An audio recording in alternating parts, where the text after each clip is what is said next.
If your generator is shutting down, there's two more things that'll cause your generator to shut down.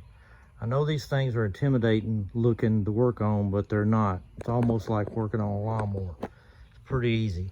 But the first thing you need to check before you do oil levels, anything, is your cable coming out of your power cable coming out of your generator. It goes to your junction box. All right, I had my cable over the years get loose.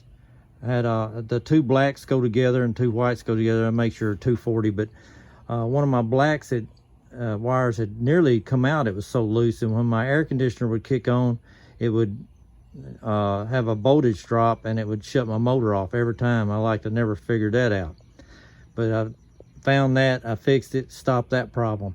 Now it's going on 2 or 3, 4 more years. It starts shutting off again when it gets hot, and runs good and everything, about 30 or 40 minutes, sometimes an hour. It'll run, then it'll shut off. And I got the thing is probably the coils. So the only problem I had is figuring out how to get that thing out of the front of my work and play trailer. So I got to thinking I'll just take me a ratchet strap, back my truck up to it. There's not but 4 bolts that holds this to the pedestal in the trailer. Take the pedestal bolts out. Don't try to take the whole pedestal out.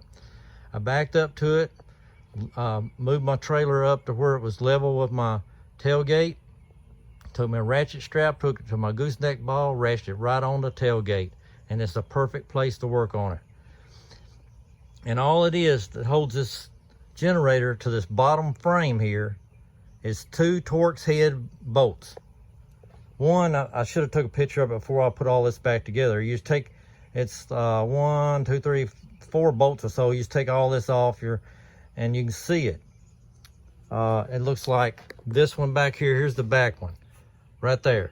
It's not but 2 of these that holds this whole thing on the frame. You don't have to worry about nothing on the bottom of this frame. And you got to take this ground wire loose, because you got to lift it up and set it back.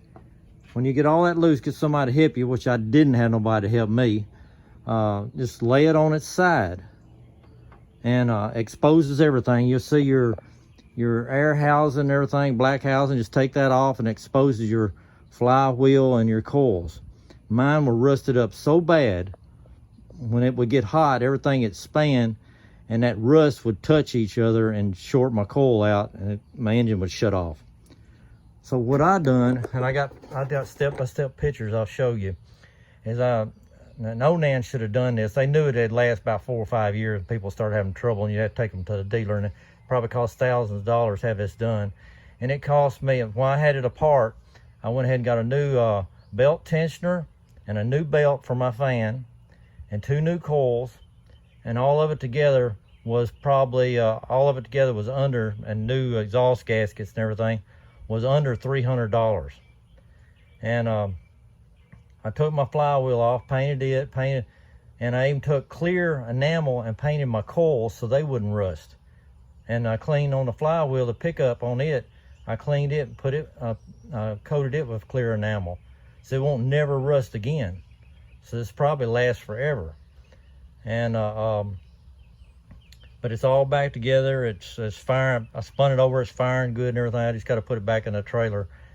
But this is not a bad job. It's almost like working on a lawnmower. So I hope this helps somebody out that's got this problem. Every generator's got this problem if they're 4 or 5 years old. So I hope this helps somebody out. If you like my video, give me a like.